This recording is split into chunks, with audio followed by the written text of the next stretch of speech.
Hey, what's up, everybody? It's Matthew Mickey, and this is part two of debunking all the media narratives of us being at peak inflation due to the CPI and PPI numbers, right? So we know that the stock market loves disasters and hate inflation as much as a trader loves volatility and a portfolio manager hates volatility, right? So don't pay CNBC $30 for the premium service to learn what all this means, right?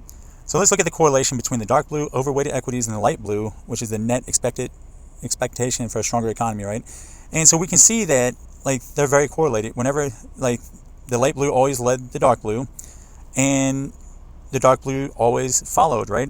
And there was no turning point until both were around the same level, right? So expectations for a stronger economy is at all-time low. And it hasn't been this low since 2008. I can't remember. Did something happen in 2008? Oh yeah, I was in Iraq on a 15-month deployment and came home to a very sad portfolio that missed me. If the correlation holds true, the dark blue, which is the overweight equities, will have some catching up to do. And as the SEC remains in a coma, don't fall for the predators, be the predator. Look at the Atlanta Fed, which shows the flexibility CPI versus the 1 month annual percent change, right? We have never seen inflation like this before. Look at the sticky CPI and think about what Jerome Powell said about transitory inflation, right? If you re-listen to his speeches, he specifically says that the inflation we face right now is temporary because it's not year-over-year inflation, so we shouldn't adjust our inflation policies due to this. However, it will lead to a price increase that will not go away when we do fix the inflation problem. Well, this is a primary example of how he was true with it. Now let's look at the rent. Rent is at a 31-year high. So we can see the average weekly earnings on inflation adjusted pay, so declining by the most data since 2006. And highlighting how far wages are lagging behind consumer price increase. Remember, you get a price raise of 5%, but inflation goes up by 7%, you didn't really get a raise. So everything in the CPI went up besides used cars and trucks. But because used cars and trucks went down, we're at peak inflation. Forget about groceries going up at an all-time high. We buy used cars every single day, but not groceries. Right, we eat RAV4s, right? Grocery prices climbed 1.5% last month, pushing up annual grocery store costs by 10%.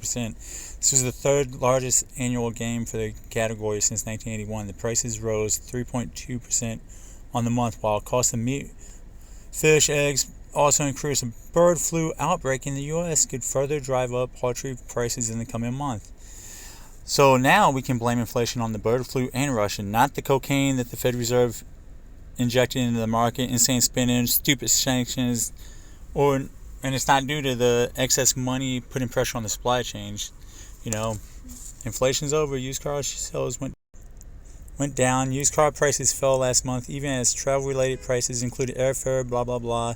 Decline in used car prices provided some relief for consumers looking to make a big ticket purchase. Stronger demand and shortages of computer chips, while limited supply of newer vehicles, drove up used car prices earlier in the pandemic, right? Well, let's break this down, right?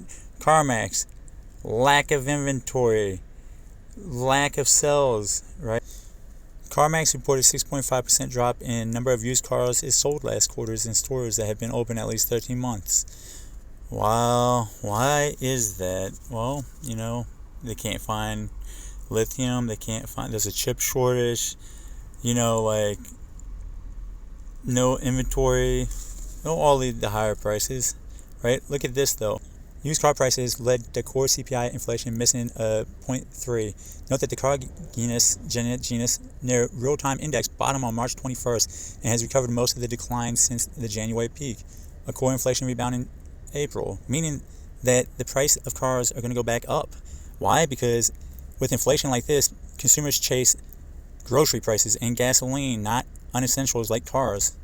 So I'm building this series of my course that will teach you through all the leading indicators and how to read all this and tie it all together. So stay tuned as I build that, and later, don't be a brainless dummy.